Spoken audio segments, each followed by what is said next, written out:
1. Here we go. Hello, everyone. Hope everyone's doing well and great today. Today we have a guest. It's not even going to be about me. It's going to be about Wynne Huang today. And Lainie Balboni from Helene Marie Salon today. Thank you two for joining us today. Obviously, for those of you that know, this is also my wife, Dr. Wynne Huang.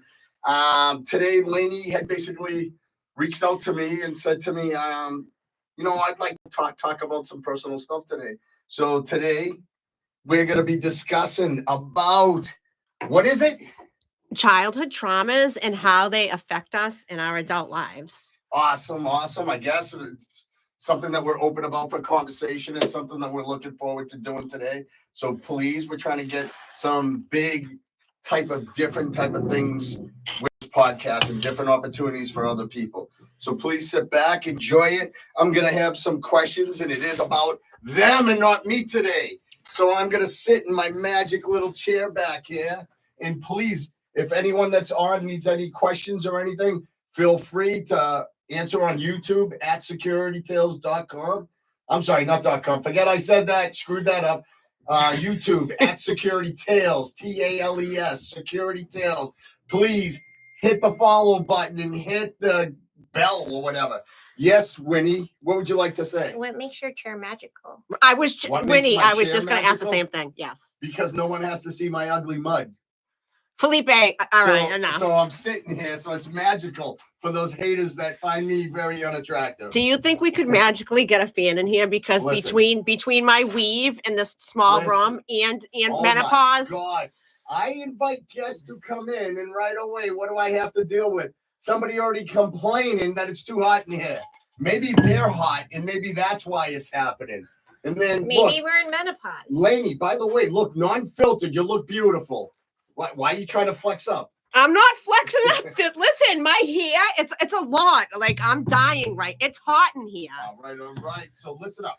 So let's just start this podcast. I might have a joke or two. But let's go. You ladies ready? We were born ready. I mean, that's how we were. Okay.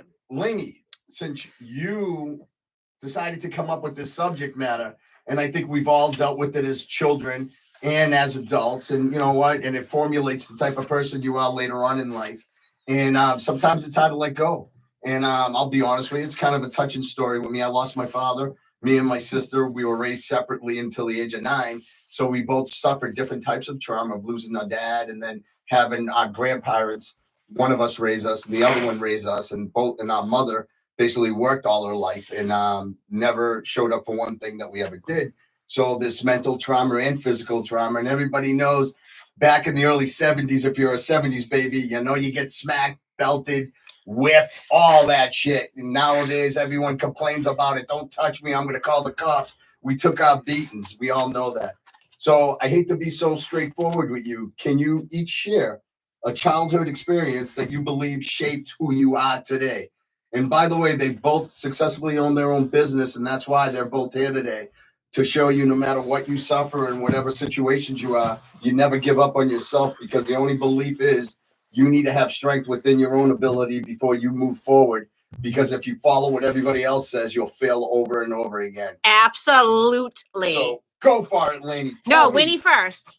Oh, go ahead, Winnie. Winnie first. Okay. Well, I still remember this incident as like it was yesterday. So when I was growing up, in elementary school. So I'm sorry, Winnie, not to cut you off. Here we go. It's starting already. This is a Boston thing. So when you're speaking about when you're growing up, did you grow up in Boston or where did you grow up? I grew up in California. Okay. So the West Coast. I was a Valley girl. Oh, love it. I know. Loves it. And then when I moved here, I used to say, "Oh my God," and like all the time. And how old were you when you moved here? I was 17. Okay. Yep. Thank you. Yep. So sorry for cutting you off. Go ahead. So growing up, there was this girl, Wendy. My name's Winnie. There's this girl, Wendy. She like a Karen? Should we beat her up? Wendy Lynn, and she was a year older than me, and she was Asian. And because she was older than me, she was bigger, better, just everything was better about her. And my mom used to compare me to her all the time. I remember like yesterday, We had a piano competition. She was older than me. So Wendy got first place and I got second place. And I was still pretty happy because I was younger, but I still placed. And then I remember after the competition, my mom is talking to Wendy's mother, and I'm there, and she says to Wendy's mom, you must be so proud of your daughter. I just wish my daughter was like your daughter.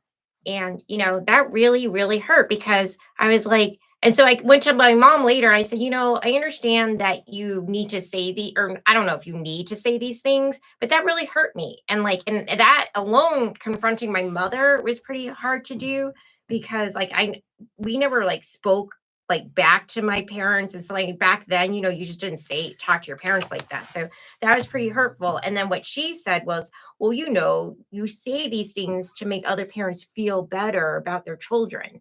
And I'm like, but what about telling me how proud you are of me? Right. So, that has haunted me into my adulthood. And growing up, I was always chasing, looking for approval from someone. And then I got to this point where, why do I need approval from someone else? Why is that so important to me? Because you didn't get it from your parents. And that is at our core, we look to our parents for love, affection, attention, approval. And that, being compared to other people, I wish you did this, I wish you did that, that's hurtful. You're little inner child. Yeah. So what type of trauma is that? Emotional. So we're touching emotional. Yeah. So you didn't look at it as physical because she was in your head and she was looking like, oh, you failed this. But physically, to me, I feel it's also a physical thing because now it stopped you for having that physical, I'm gonna do better with this. And it's not only emotionally, but I'll never be better. My hands will never be better. I could never play the violin. So to my standpoint of it, I believe it's both emotional and physical. And then you went to the complete utter opposite. You've achieved so many things in your life. So it's your little inside person was just I am good enough. Yeah. And you just totally went from this to, and you're super successful, right? And it's but do you always feel in the little you's I want my mom's?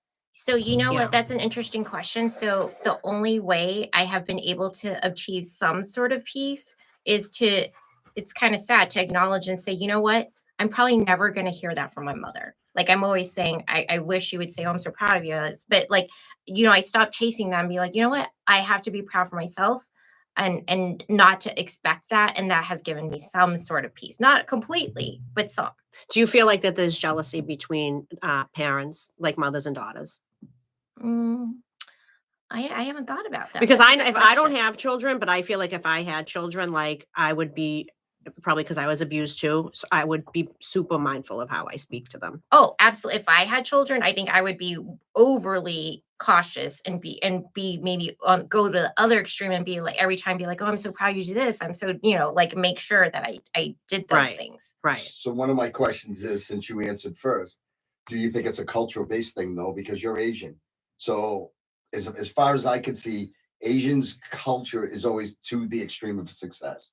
I also know that the darker your skin is, the lower you are in your country, as it is for every other country, because it means you work out in the fields and stuff. So me personally, I know your family. I've dealt with your family, and at no time do I see a competition with your mother, because your mother's very successful in her own means, meaning she's not educated or anything, but she's developed something successful on her own. With your dad is also a doctor.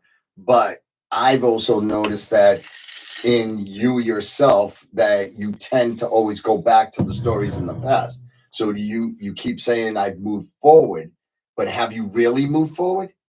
Well, that's an interesting question. I think that. Why, thank you. I can't stand him. I can't believe it. I literally can't even right now. I have tried to move forward, but honestly, when these things happen at a young age, they're instilled in you at your core. It's an automatic. It's a hardwiring of your electronic computer brain. It's just automatic. So, and when you ask, is it cultural? Yeah, it might be a little cultural, because I remember when I was 5, I still remember this. I go, Mom, how come you never say I love you to me? And she goes, why do I have to say it? the things that I do. I provide you with a home, I provide you with education. And I said, and my mom had just moved to America and I was born in Oklahoma. And she said, we don't say those things, we just show you. And I was like, but I said, to me, it's very important Of course. to hear. So then the next day she slid a piece of paper under my bedroom door that said, I love you. And it's just, but still I was like, oh, well, like she wrote it and like I had to But ask don't you for think it. that's great? I don't know. That she realized that it was hurtful and she moved forward. Yeah, and didn't no. do that. Can I give my opinion? I feel like Joe, I feel as a parent, I wouldn't have put something under your door. Like I would set you down and talk to you and give you a hug and a kiss and tell you that I love you and I'm proud of you. And Winnie, I've known you for a few years and I'm going to be honest with you, like inside and out, you're the most beautiful, sincere, kind, compassionate, like successful.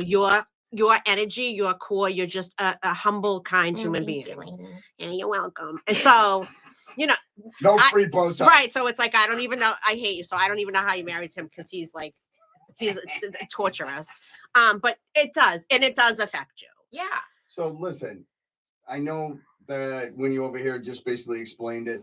I am, as you guys are speaking, I'm writing out some other questions that I have. Oh, here we go. But Lainie, I am so far interested to hear your trauma. So Winnie had pointed out one trauma. So what is your trauma? Is it a physical trauma or is it emotional and mental? So my traumas were physical, emotional, mental, sexual, anything that you can think of, pretty much.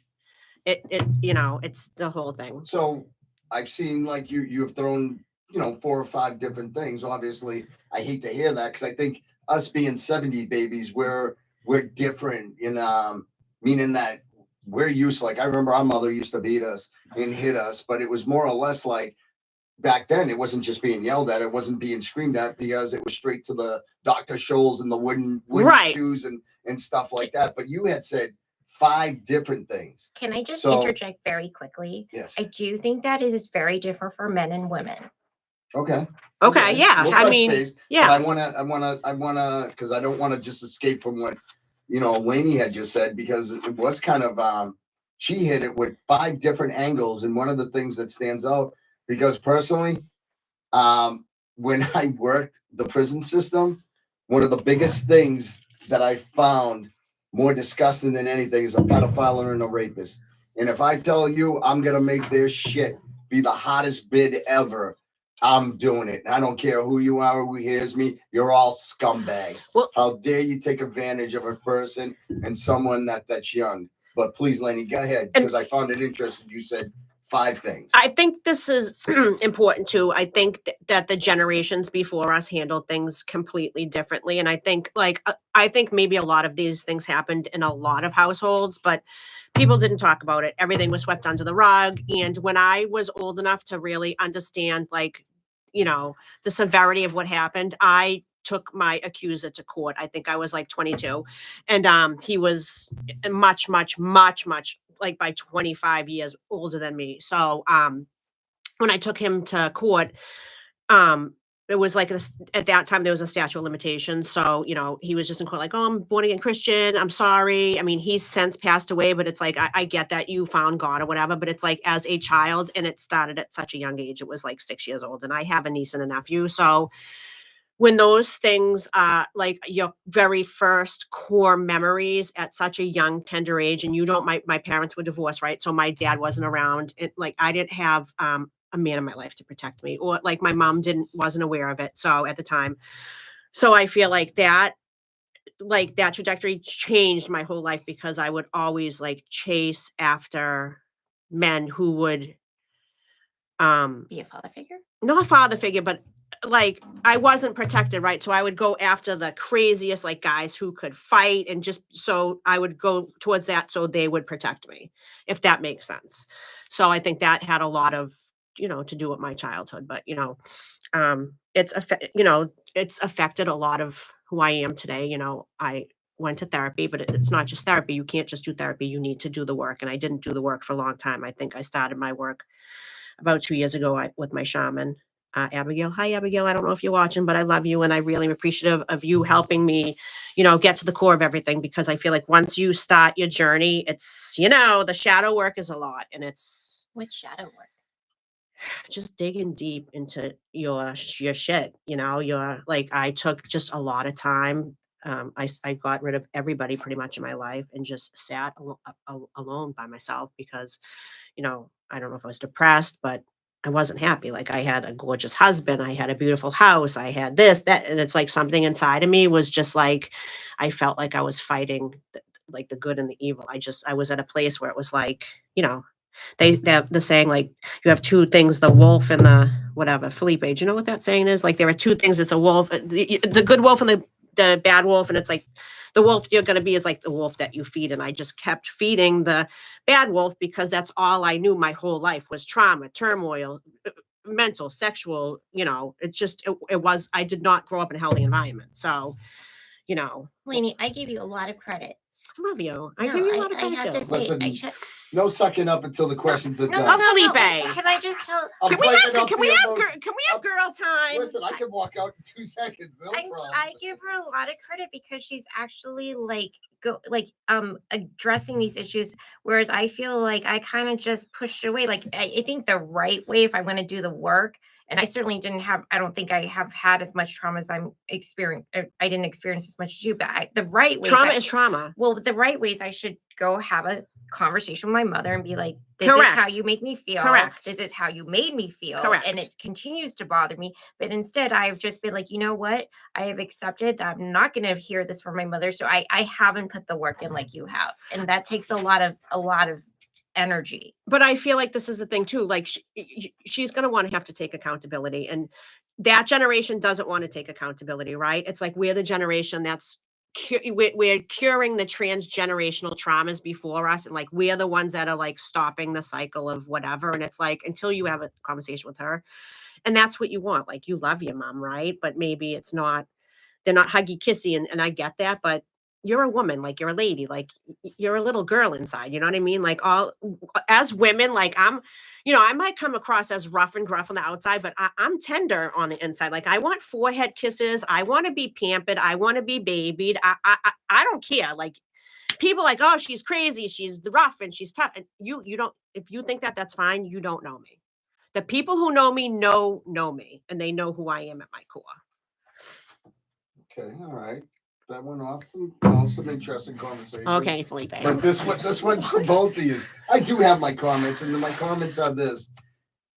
I look at it, we're from an old school generation where, except for obviously physical trauma and things like that, but we're from a generation where our parents did not sleep in the same bed because that's how it was. We're from a parent that if the street lights are off, you need to be in the house. We're from the generations where we're lock and key babies, where our family, this is what it is. The doors are unlocked. It's latch key. Latch key. Hey, listen. Wait, isn't a latch key Hold a on. baby that doesn't belong anywhere? She just Listen. goes from place to place. That's it. But like it or not, that I look at it as different. I accept what happened to me because I look at it this way, that if I was born in this time and generation, I don't care what people disagree or agree. They're weak. They're 100% weak. They basically now look for excuses, and they look for people to have the advantage to lead them. So I appreciate some of the things that made me who I am. I lost my father when I was 6. I was raised by all women. You said God- 7. You said 7 before. My father died in 1976. So how old were you? 1976. I was 6 years old. Right. So I never said 7. Oh, My okay, father sorry. died Apologies. You said grandfather was 7. No, I said my grandfather when I was 17. Yeah. Okay. He died. Okay. So the person that raised me was my grandfather, and he used to do this thing to the Portuguese people in Cape Verde and know what coquita means, where if you messed up something, he hit you with a knuckle over the head. I always hated that, but I respected that because it now brings me in who I am on making a bed and cleaning. Some people think those are simple things in life, but it actually, if you're too lazy to make your bed, then you might as well go back to it. Those are cool. Those are core things that you should know. Those are what people think that is abuse now. And well, they don't know abuse. I mean, Yeah, we've exactly. been through abuse, and that's why we're sitting here today. Yeah, and I understand there's different physiology of Yeah, of no. those. So listen, I want to know, how do you define a childhood trauma, and what are some common examples that people might overlook? So, you as a child, you might have suffered some dramas, but you're looking for someone to be there. And I heard you say something specifically to Winnie with you should call your parents and touch base with this and move forward because now you're an adult. So now, should she go up to her parent and say some stuff? Yeah, I mean, God forbid if something happens to your parents, right? And this is what with me, like, you know, I had my parents in my life because 1 second, Samuel. We'll get back to you in 1 second. I appreciate the comment you made. We'll just let Lainie finish out what she needs to say, and then we'll answer it for you. I feel like for myself, I have a mother and a father, right? They did the best that they could with what they had. They didn't have a handbook.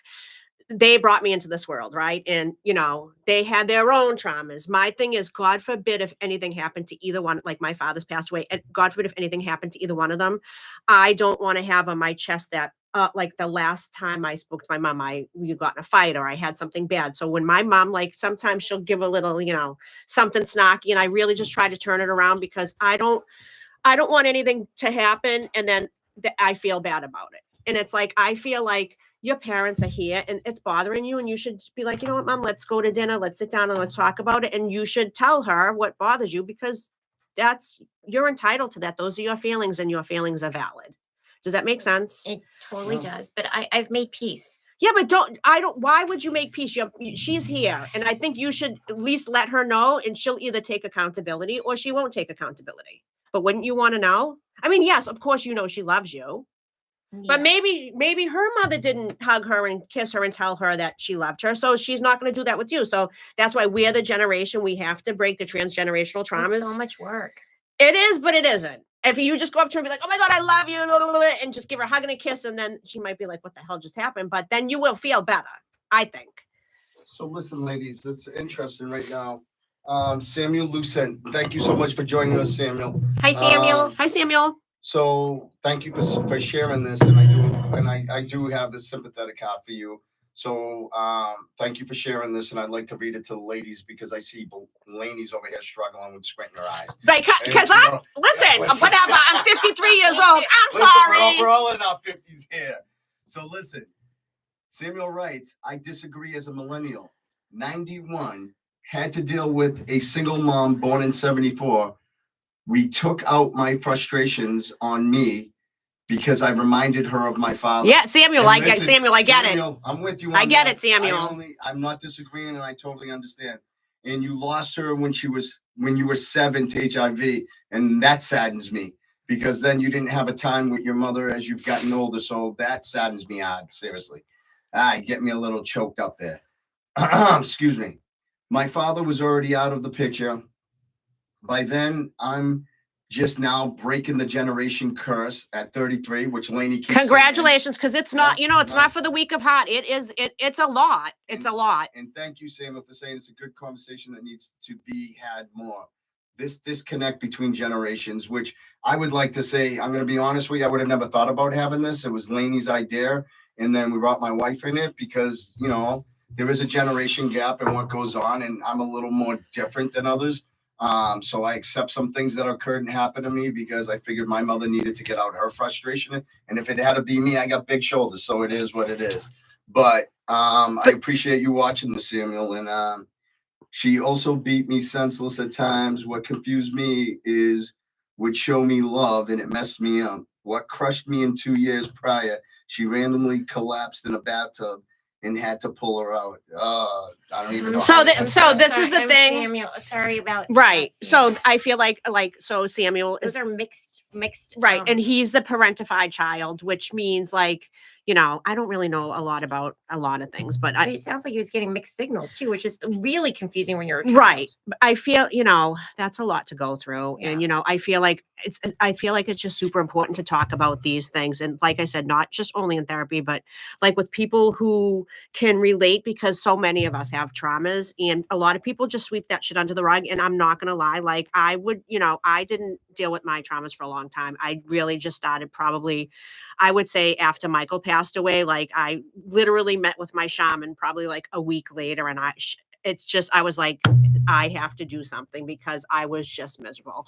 So I feel like Samuel, like I just, Yeah. What's interesting is Samuel, unlike you two, ran through the projects at night to flag down law enforcement, and he thought to save her, only to lose her a few days later. And I think that's heavy trauma on you, Samuel. Yeah. And you know So what? It's great that you're speaking on this, and I'm very happy the ladies decided to come out with this because I've never seen you follow us before, but I do appreciate that you do.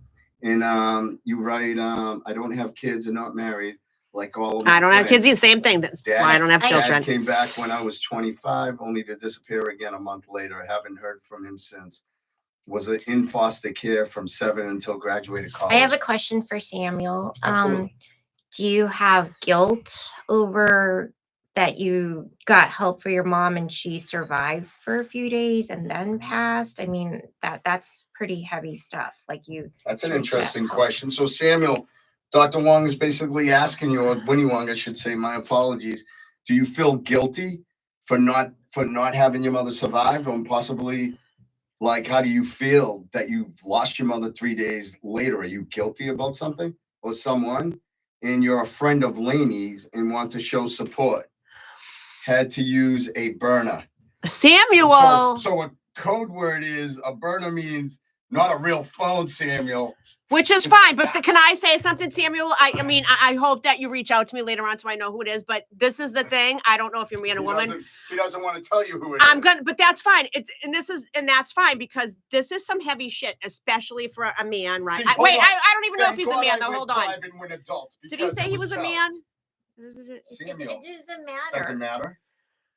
Yes, it does matter, and I'm going to tell you why it matters. Because men always are like, you Push know, it under the rug. men are the one who more like, now this is it. I am who I am. This is how it is. Like this is who I am, and this is how it is. And men, and he's been talking about the physical trauma, but I think for women, the I think he's- emotional Correct. trauma. No, No, we're talking I about think Sam- you. me. yeah. Talk about. No. You're confused. Oh, I'm confused. We're not You're confused. confused. So what you didn't understand. It's is wicked this. hot in here. I'm just saying. You need a You fan. didn't understand Where's Michael? was I stated that I suffered physical abuse, but I never looked at it as physical abuse. I just accepted because I thought it was the right thing. Me, it was more of a mental abuse. It wasn't the fact when I would go places and see people with their fathers and people with their parents. It wasn't about my mom at that time. I was going through a generation where everything had to do with a father. I didn't have a father. Instead, I would show up on myself, or my grandfather was my grandfather, so he was an old man. So it was very, very, confusing. Listen, my father wasn't around either. I mean, he would come pick us up Lainie, I did drunk see a and lot of videos. yeah, of this doing is that. this is later, way later in life. So Samuel states, yes, I feel like it's my fault. She died. I feel like because of my father's absence, she was looking for love she never found, and love I gave wasn't enough. She died a few years later. I'll tell you, Samuel, all due respect, I feel the same, and trust me, I know exactly what you're feeling. But God bless, my mother's alive now, and at times I still, have some distance because sometimes some things happen between family members. But I hate to say it plainly this way. You've built yourself to be the person that you are. You need to keep building and moving forward. And you can't dwell on things in the past. And I understand that the ladies are going to disagree with me, but I think it's what builds you to who you are right now and how open you are in discussing It builds character So- for sure, absolutely. However, as the trauma is there, like yes, it makes you a strong person, and you've been through a lot of shit, right? What doesn't break you makes you super resilient. Right. This saddens me right here. It makes you super resilient. He Okay, doesn't so want all right. kids. I don't feel I'm a good father and decently put together, college educated, clean record, and he's a guy. That's kind of sad. Yeah, it is. But go It ahead, is. that's for you, No, Lainie. it is sad because he's aware of his upbringing and his that's a lot of heavy shit, right? But no, going through that, you're gonna want the complete opposite for your children. I can guarantee it. And I give you credit that you're being self-aware. Yeah, yes, self-aware, Yeah. without a doubt. So I think that a lot of people aren't that self-aware. No. So I think that. But you deserve to be happy, Samuel. Exactly. So listen, I know we've been discussing some childhood trauma stuff. We're gonna keep it and moving. I understand, but don't forget it's a limited show and there's a bunch of questions that we need to get through. Okay. So in what way do you think, because we're sitting here and we're having a conversation with Samuel, and I'm finding it interesting because my next question was built in what ways do you think childhood traumas manifest in adult relationships? I In the mean, relationships. she's married. I'm not. I'm going to let you go first. Thank Mine, you, mine, Samuel. mine might take a while. Ladies, Thank thanks, you, Samuel. Samuel. He Samuel, says, thank for you. a great show. Thank you, Samuel. Means a lot. Thank you. It does. brother. It means a lot Samuel. because I just came on here and I was like, oh, I'm wicked nervous. I'm nervous, but I love Winnie. So, all right. Do you want to go first? Sure. Do you want me to reread the question? No, I got the question. This I'm- I just I'd like you to feel- put a fan on maybe in here. I That's don't not know. gonna I happen. mean, Suffer. I'm in perimenopausal. I mean, Well, if I knew I was gonna have some old ladies here, I would have brought a fan. Oh, okay. wow. Wow. Is all he gonna right. start calling us ma'am? I mean, I don't know. Like Felipe, I can't stand you. It feels good though, I'm not gonna lie. All right, go ahead. Hold on. I mean, well, I don't want to have to bring the host into this too much, but I What, mean, he's your husband? I mean, no, I'm married, so I mean, I think that you can comment because, I mean, yeah, I'm always looking for affirmation from, like, I'll come home and There is nothing wrong with that, Winnie. Like- There is nothing wrong with that. I'm just letting you know. Thank you, Samuel. Thank you, Samuel. But like, you know I do. I mean, I go to work, I do my job. I mean, I probably make like thousands of decisions a day and probably make life-saving decisions as a doctor. And I come home and I still want that like pat on the back. And I look to my, and I don't know. I'll have to ask my husband, like if it's exhausting. I'm still chasing the dream of having someone give me recognition and know. And that's why you excel at everything in your life and you ace everything in your So- life because you do for other people what you would want somebody to do for you. Yeah, and I think get it. I never got it growing up. So yeah, Correct. I'm still, and it should it be enough for me to like give it to myself? Yeah, but now my husband is stuck with me, so He's I'm not looking- stuck with you. So he's in my life and he's my best friend. So I'm looking for him for affirmation all the time. And I know it gets exhausting, but it's really important. No, well, you gotta. You're a say- human being. You brought me into that, but what I'm going to explain is it's never exhausting. A relationship's not exhausting. A relationship's a commitment. No, exhausting to look And- for you No, to no. give me. No, Pat but him that's back. but that's what I was going to say. It's never exhausting. You accept relationships, and I'm going to tell you, what's changed me as a man is the situations and causes that I've went through with relationships and how I've mistreated people and people have mistreated me. And you're taking So- accountability, which is and huge. 100% taking Huge. accountability. So what I do is, and I've learned this way before you, that's why I took time off for relationships, because one of the biggest thing is I didn't let go of my past, meaning my childhood, meaning everything to move forward. Once I gave up everything and I realized what I forgot, and that's one of the biggest things in life, I don't care who you are, is listening and also staying calm. I did not have this with me before.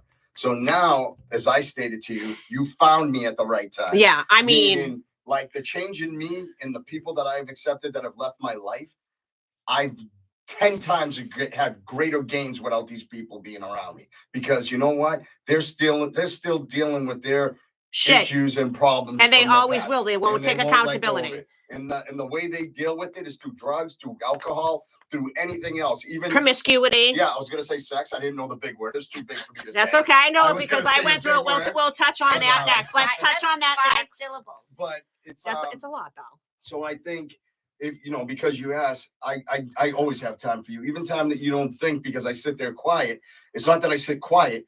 It's because I've had you in my life for over several years, and I know where it's going to lead to. So my goal is to let you complete what you need to say, let you breathe it out, and then I answer the questions, because I can't lead you to where you want to go. The only thing I can do is listen there and be a supportive of where you are at. Can I say something real quick? Felipe, I love you. I adore you. I trust you. And I don't say this to many people, right? When the first night I saw you guys together, I'm like, Samuel says you're a pretty good. I'm like, You're pretty chill for a doctor. he's gonna marry her. I knew immediately. So I feel like he chose you, you chose him, and you guys are an amazing Listen, couple. I would just like to say on the open mic that not only did she tell me, don't fall in love with me too quick, because I have many suitors interested She's in a me, savage. is what she said. Felipe And was like, still, what? and for those of you that know me, know that. Did you know what a suitor was? I knew No. what a suitor was, and I knew because I had to do something with the knights. But meaning that, whatever, that's what I thought. It was a knight sword. All right, hold on. All right. So what's the next? No, listen, you didn't even answer the question. What do you mean? But So, we didn't finish. But the point How is that do you define childhood trauma, and what are common examples? No, I'm sorry. No, in your adult relationship. So, Lainie, I've known you for how many years? A long time. No, how many years, Lainie? Let's try. It's been a long time Long time coming. ago, and Lainie, I'm not gonna lie. A lifetime. I've never seen someone in my life date so many people and try to figure them out. So my question is, how do you deal with all these adult relationships? Because you did tell Winnie that I was married and my husband was beautiful, which made me kind of, I'm not gonna lie, a little standoffish. So a gentleman has to be pretty. A gentleman has to No, be beautiful on the inside. beautiful. Okay, So, thank you. So this is the she meant thing. beautiful in the inside for you guys. I will touch very lightly. She's single. I hate you. I'm gonna touch very lightly on my marriage because I want to Respect. yep, and I want to talk about other things that the reason why I'm here. I met my husband in October.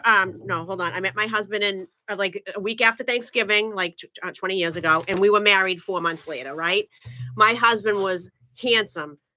He was kind. He was beautiful. He was thoughtful. He was. My husband was the whole package. And when he's like, I didn't even think we were going to get married. I went out the night before I got married. I got my dress at Lord and Taylor. I got a red dress because I got married on Valentine's Day. And we went the distance. We went 10 years. And 10 years for me, that was a lot of stability in my life, right? And I loved him because he knew who I was at my core and he loved me and he accepted me. And I really needed that at that time. However, I didn't love and respect myself, and it wasn't fair to me to be in a marriage with somebody who was so giving and so thoughtful and such a great person.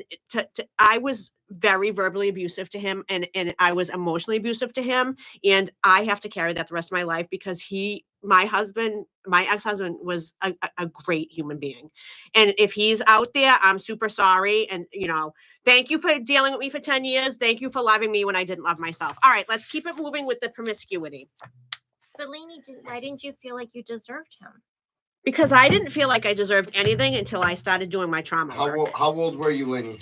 When I got married? Yeah. 33. Okay, so 33, and I can understand why you don't think you have value at 33. You met a person in 4 months and thought that it's basically something off a Hallmark channel. Oh my God, that's what I was gonna say. Yeah, sometimes life is Listen, a real part of life. Ralph was Hallmarky. I don't care. Ralph was a great husband. I mean, we had our issues, and a lot of them had to do with me, but whoever he's with right now is super lucky, and she really. I hope that. I hope he's having a good life because he's a great person. That's awesome. Okay. Well, God bless him. All right, let's talk about the promiscuity. You want to tap onto that? Oh, I was moving forward to my questions. I didn't know. Do you want me to stop asking? No, go ahead. You guys go? No. I can show up. I wish you would get a fan, but okay. No. So listen, I've noticed any specific, so I'm listening to you two talk, and one of my questions, and I need you both to separately answer this, because I think when you're discussing the childhood drama and trauma and all the things that are going on, relationship based and stuff, I've noticed, is there any specific patterns in your own relationships that you believe stem from your childhood experiences? Meaning it could be somebody you're with, it could be a friend, it could be anybody. Do you think anything in your life at this moment stems from your childhood experiences?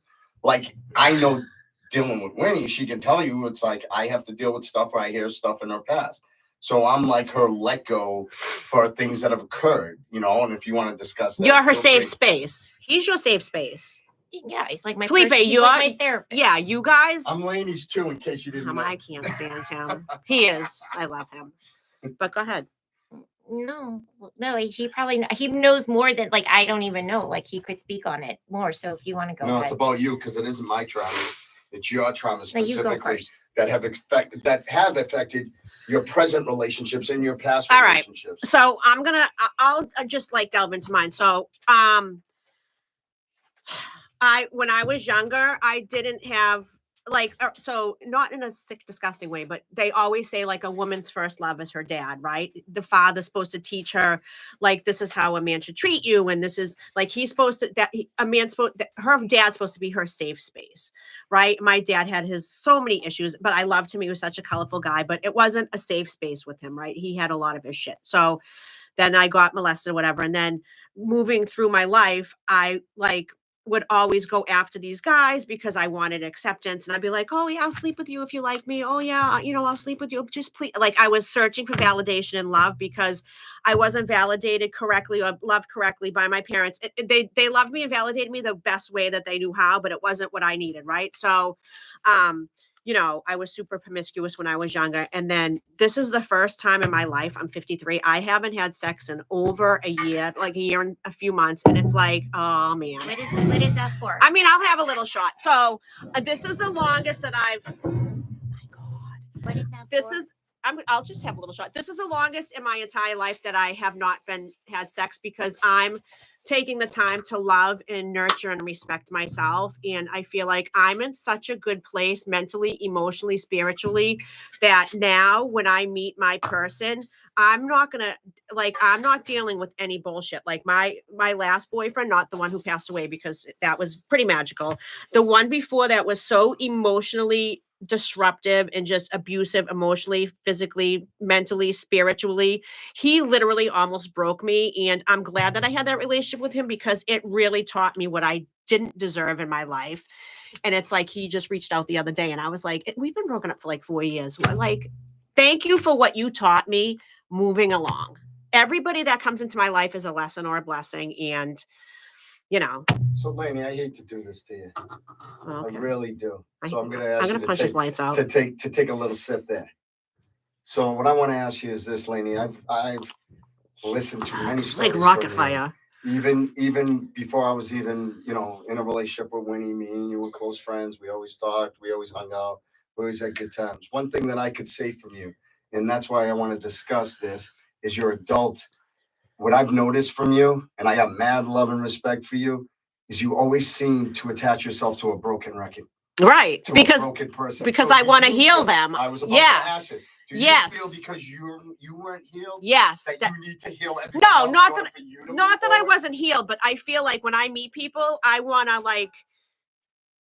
I want to give them what I wasn't given. So when I meet people, I want to try to be their person, right? But it's toxic. It's like I forget the word, like I'm always attracted to the same type of people. And it's like until you learn your lesson, like once you learn your lesson, it's gonna come.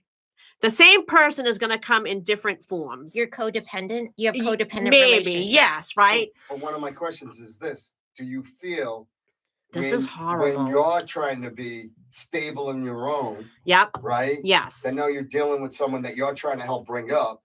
So do you feel you're bringing yourself down? Absolutely. That's why I'm single. Now That's why I'm single. Okay. And I'm kind of curious, actually. Do you think they want that from you?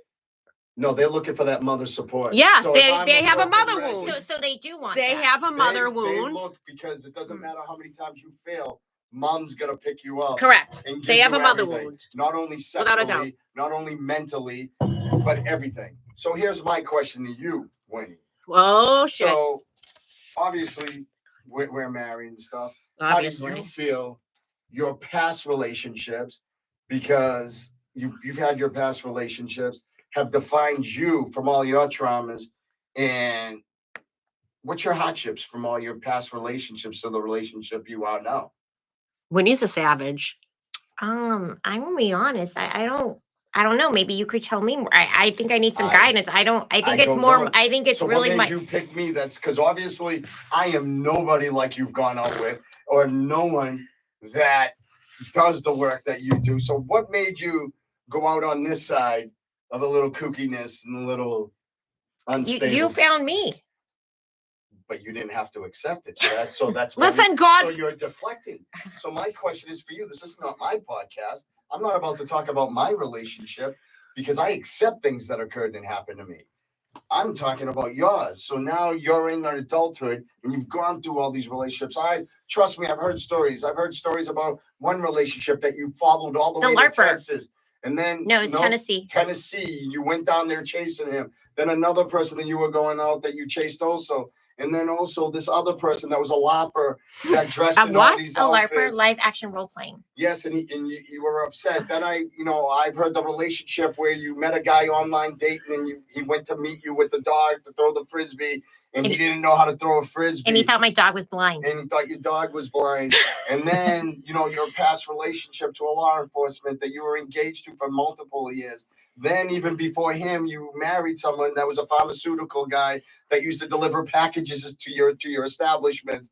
Then before him, this other guy. Now, the reason why I know it's like you're making it like she's some sort of harlot. No, Okay. that's not it. But I'm saying that those are relationships. Like, what were you looking for? We've all had relationships, but looking like for love in all the wrong places. Looking for love. And you were in your situation, whatever. And I was actually single for like 3 years because I was trying to find myself because I was so unstable. I was drinking a handle of Jack Daniels a day. Was it that much, Felipe? Yeah, it was a handle. Yeah, he was wild. And I would have 3 martinis to start my day. And, and I kept it quiet to myself. And I prayed to God every day to show me what I needed to do. And I noticed that alcohol was my dependency. And just like cold turkey, I cut it. So that's why I say when I met you, we met at the right time. I refused to be in a relationship to the point people thought something was going on with me. Maybe it was suicidal. Maybe it was suicidal, or maybe it was because I started distancing myself from people. And you went left. Yeah, you disappeared. Yeah, you went left. I didn't answer phone calls. I didn't answer anything, and then. But you were in your healing era. Yeah, I went for long walks, late night by myself. People would think it was strange. Then I met you. So now I met you because I knew I was at the right time of life, but. At that time, as you stated, you had many suitors. So you're a savage. So please don't. How was that on your how was that on your ego? Just out of curiosity. Devastating? To be totally honest with you, that's my life. That's why he's there married. There was 5 other people that wanted. Yeah, okay, Felipe. And actually, because you were, and one of them, you were all like, I can't stand that girl. And actually, you came up to me one day in when we were talking. When I was with her and you pushed her out of the way, goes, listen, I want to talk to you. No. Oh. Yes. And that person, remember? Was that the night that I bought you the shot? Yes. So to me, it wasn't, I was just like, okay, I understand that. But if you want to hang out, hang out. So it's not about an ego thing at that age anymore. It was about an acceptance. If she wanted to be in her life, she would be like, okay, I want you in my life. But I noticed at that time, she didn't need someone to be in her life because she's had so many other individuals in her life that were her friends, that maybe I think this time, and maybe that's why it differed between me and her. I says I'm a real good listener. So she used to call me and listen. I was about to say that. And it was nothing about me, and I wasn't looking for anything from her. And it was more or less just talking. And I was like, okay, she's not looking, she's not attracted to me. That's fine. But you know what? Just like me and you, we're still friends. You know what I'm saying? I listen. Yeah. There's no expectation out of the relationship. So I decided to listen. Then the next thing you know, we started talking, and then it moved forward. But I know what I wanted in life, but she didn't want it, and I accepted that. And I just sat quiet, and we just talked for almost a year. You didn't have any expectations out of this? Honest to God? Yeah, no. That's why it is. I did in the beginning. Yeah. And then once she said that to me, I cut it off. I says, okay, you know what? I'm attracted to her. She's not attracted to me. This is where it lies. When I saw you guys out the first time, I was like, he's going to marry. I knew immediately. I'm like, he's going to marry her. Because you guys are such a great, but I'm just going to answer. I'm going to just give my opinion. I feel like how I said earlier, like you're going to get the same lessons in different people until you learn your lesson. So I feel like she got the same type of guy. You learned your lesson, and that's why like Felipe is Samuel a different says he can't do a drink like that, but he blazes up. Oh, Samuel, this is terrible. It tastes like rocket fuel. Not that I know what that tastes like, but it's like, ew, I'm going to be hungover. Winnie, you still didn't answer it. You kind of pointed at me to explain something. And do you have anything softer than this? It wasn't about me. Let me help you. It wasn't about me. Well, is it Angelico? Is it Blanton's? What is it? Oh, no. I can't even see. There's a horse on it. This I don't share with many people because it's a little upscaled, Lainie, but I'll share with you. That's enough. I don't drink, but I make sure my people get taken care of. But go ahead. I got to hear this, Winnie. No, you actually, when I was listening to you, brought some points. So when I also got married when I was in my early 30s, and I think that at that time, I wasn't no offense, and I think we all know this. I was not in love with my husband, but at that time, I think women, like, I don't know, we have this like Like we gotta biological- get married. Yeah, we have to have kids. So, da, da, so da, like, da. so like my whole life, I had this like timeline, like, okay, college, med school, da, da, da, blah, blah, blah, like, you know, after residency, then get married, have kids, blah, blah, blah. So I was like on this timeline, and like, it was weird because I knew that it wasn't the right person, but it was something that I felt like I should do. And then that didn't work out. And then I did go on dating apps. And then after that was dating apps, because I felt like, okay, this is what needs to be done. You know what I You mean? didn't do it because you wanted to. It's like kind of like you had to, like you know. Correct. And so then I was like, then I was engaged at the time when I met Felipe, and I was like, Not to Felipe. not to Felipe. I was engaged to somebody else, and there was Loser. no. Yeah, Let's it be was, nice. Let's throw there- positivity it was into very- the, let's throw positivity into the universe. it was like a check. It was like the little scumbag. checklist, like, you know, I gotta do this, gotta do that. So it was like, Right. okay, little checklist. But was it your checklist or was it your parents' checklist? it was like society's checklist, Right. and a little bit of my parents too. Of course. So, but then I was like, and then when I called off the engagement, that was when I met Felipe. And yeah, I was not looking because I was like, okay, like I've gone from this to this to this. And like, and it was just like, I'm done like with this checklist. Like I need to just do what I need to do for myself. And he came in at the right time, and he did win me with, I'm a good listener. Here, Felipe, I'm not gonna lie. I do love you. You are a good person. Why is that funny?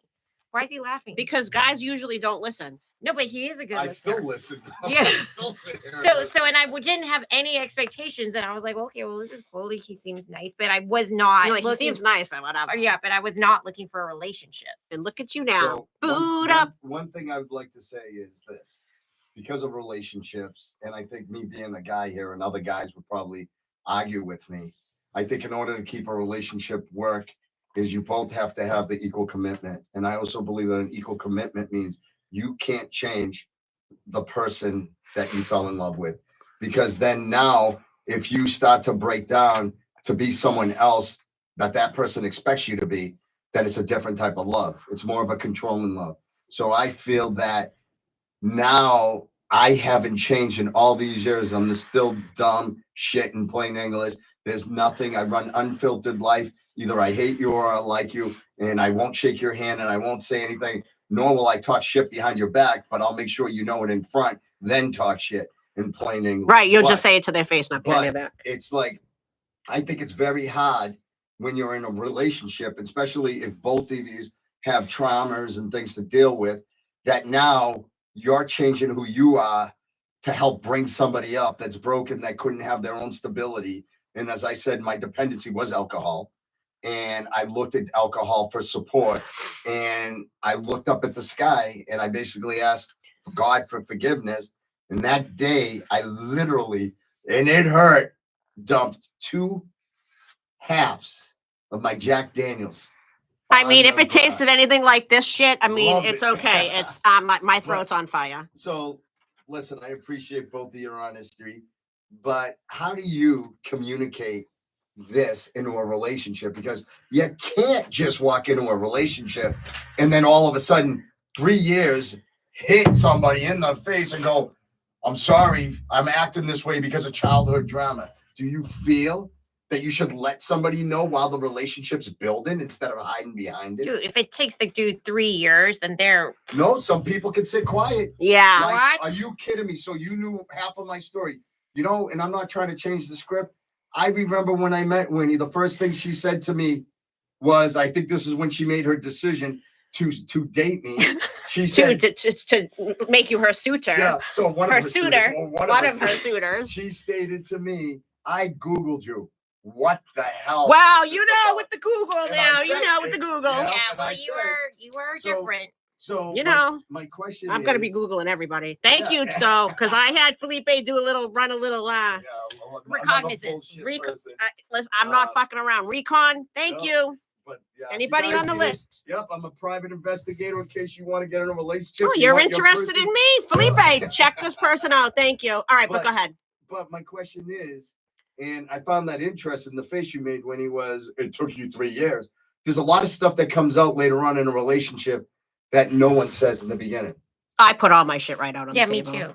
You do? I think. I don't know. Well, he's begging to You've- differ, I think. I don't know. You've never, and to be honest with you, I dealt with other drama from you because, and I'm being open about this. Our drama between each other was you, I think, had so many problems with your exes that you forecasted it on me. Yeah, I've And heard that right off recently the too. beginning, but it had nothing to do with your personal in your parents. That's what I dealt with later on. But in the beginning, me and my boy Scout were dealing with a lot of drama. Poor from Scout. you. Scout, rest in And, peace. Pour out a little liquor for Yeah. Scouty. Scout. So, and by the way, did you steal my wedding ring I had? What? It was on the counter. Um, Can't find it. And I was the fake one? Yeah. I put in the blue bowl because I was tidying looking up. for it because I was throwing on. Do you see- Sorry, everybody, I went off.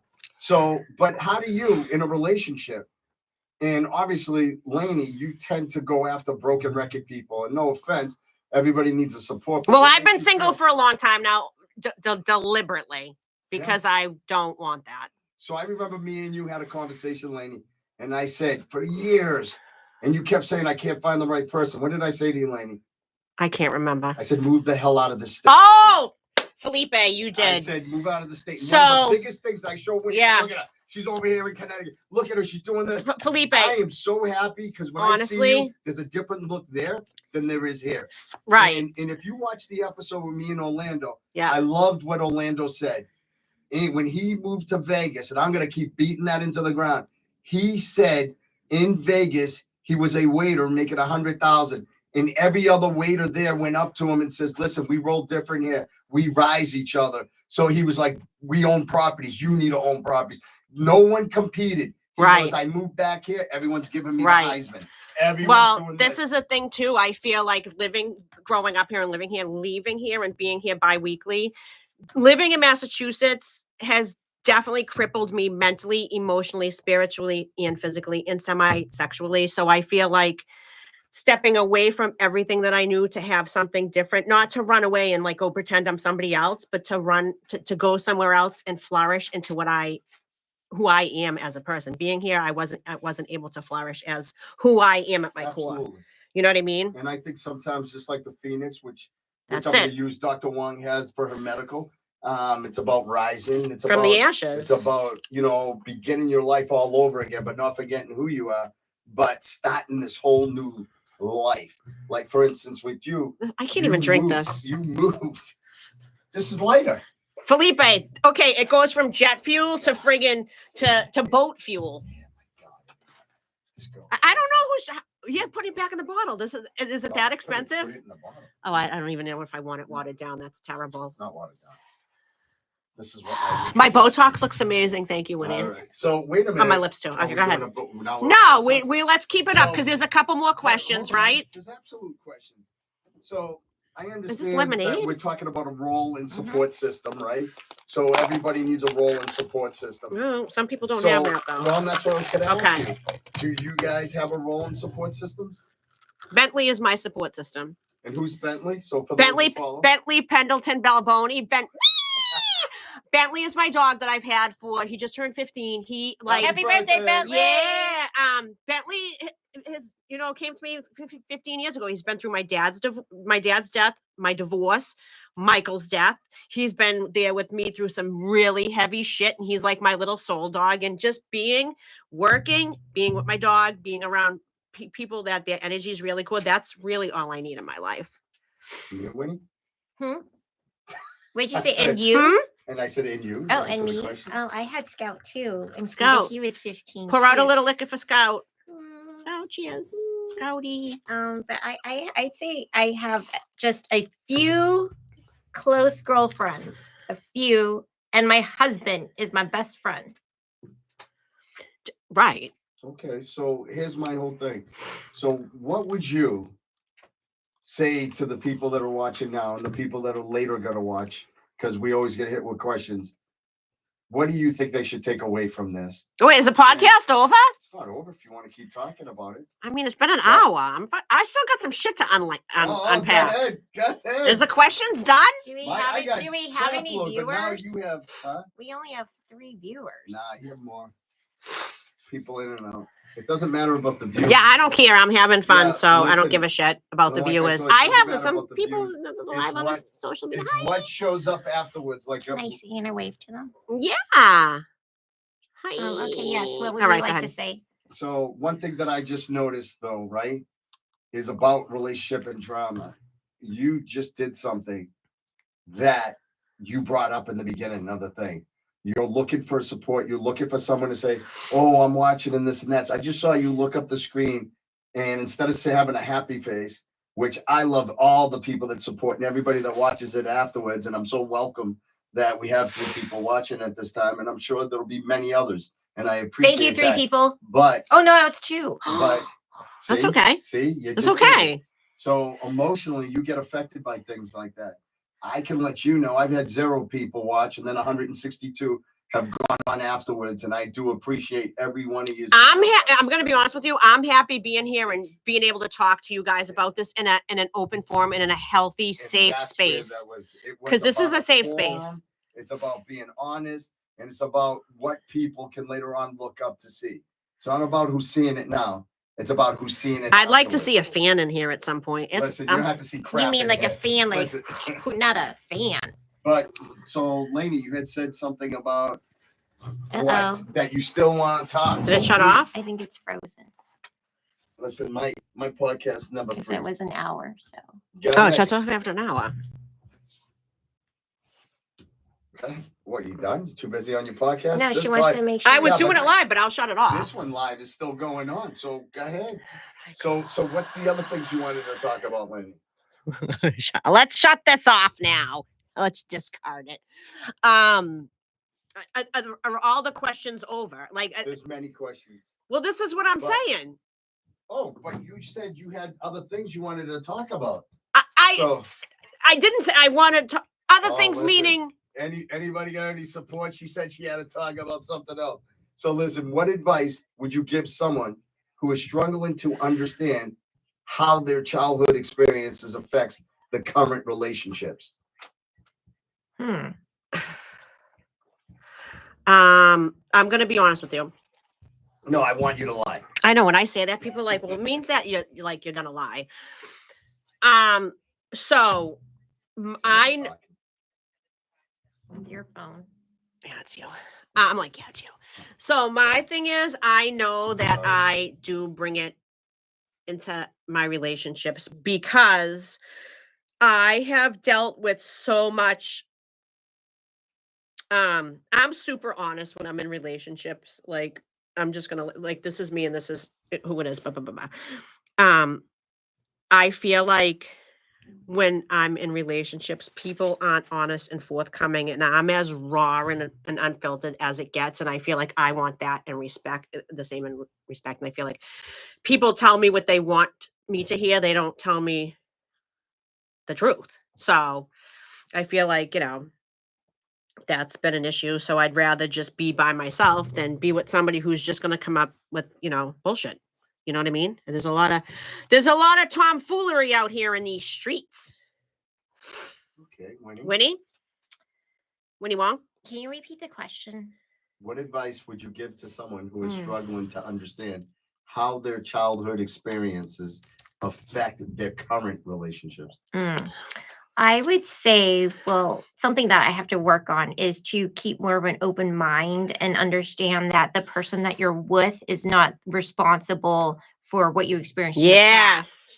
And I find it helpful to share my story so that you understand where I'm coming from, and hopefully that you'll understand that I'm not like taking it out on you, but that the reason why I react a certain way is because of what happened. But then try, in fairness, know that you're not treating me like how I was before, but be more open-minded.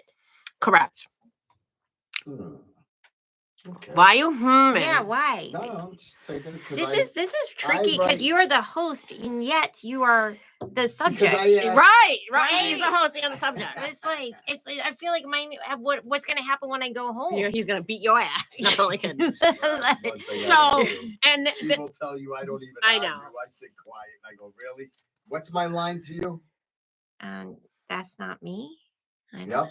I say Can we that's touching not, toes? That's Yeah. not me. If you want to have a conversation, let's have a conversation. If not, and you're not willing to speak like an adult and you want to talk at me, it's not worth the conversation. You don't have a pee-pee. I'm not going to argue with you like you're a man. Well, so can I say something too? Because I just remember this is funny because my ex used to always say, "Yeah, you're always walking around with your dick out." I'm like, "What?" He's like, "You're walking around swinging your dick around," and I was like, I didn't really understand at the time what it meant. But he's like, "I am the man and you are the woman," and I'm like, I get it. However, I've been the man and the woman in my my relationships and my life, my whole life. So it's like I would just like to settle into my feminine and be in my feminine and have a healthy masculine, not any masculine, a healthy masculine. Like Felipe is a healthy masculine. You are a healthy feminine, and you guys are a great couple. I calm down over there. This tastes better with. Is this what? Chest. Is this lemonade with this? Yeah, right. How's it taste? Much better. All right, all right. So listen, how can an individual use their past experience to foster a healthier relationship in the future? So you don't want to jump into something, as you just stated, and bring that into someone else, which is going to impact the relationship. So my question is, what do you do? I mean, I'll just stay single. It's just way easier for me at this point. I think that you just you have to be, I mean, it's a work in progress still, but I was going to say comfortable with who you are, because I was like, when I met you, like I said, I was just like done. I'm like, okay, like I'm going to stop with the dating apps. I'm going to stop feeling like I have to be with someone and just. You were just tapped out. Well, yeah, not topped out, but just felt like I was like, you know what? It's fine. It's me and my dog. And that was It's fulfilling. a girl and her dog. Right. And that's what me and Bentley, it's just super fulfilling. So, and then you came along, you're like, I'm a good listener. I'm like, okay, that's fine. Seems Girl, we harmless enough. gotta get those grays in. I mean, done. We're gonna Listen, focus. Gentlemen, all right. Don't use that line with everyone, because sometimes when you say you're a good listener, you can't articulate what they want to hear. They can 90% of men can't. And trust me, it was probably one of the hardest things to listen and come up with the correct answer. So I just listened. But you didn't have to talk. You just had to listen, which was fantastic. No, but see, the hardest thing is when women tell you to listen, they'll ask you, so what do you got? Can you tell me what? And sometimes you just can't. For the men out there, Lainie, back me up, or if you agree. So women don't always want to have you fix things or give us an answer. They just want you, we want you to listen. We want to bury our head in your chest. We want forehead kisses. So we want you a don't little have tenderness. to know the answer. So I find that interesting, and I hate to say, maybe you should take your own advice. Oh, because you always ask me to answer, and I say, hon, I can't answer that. That's for you to answer, because some of the stuff that you asked me to answer, I don't feel I could answer truthfully with you. okay. Well, that's different. When we ask for an answer, that means we want an answer. Okay, but this is what I just asked you. How does a person in a relationship that can't answer the question get away with telling you they can't answer without it setting forth a new argument that stems up from not answering the question? It shouldn't be an argument. You should be able to have a discussion. Why is it going to be an argument? Because the other person, because you're not answering it, you're going, are you not listening?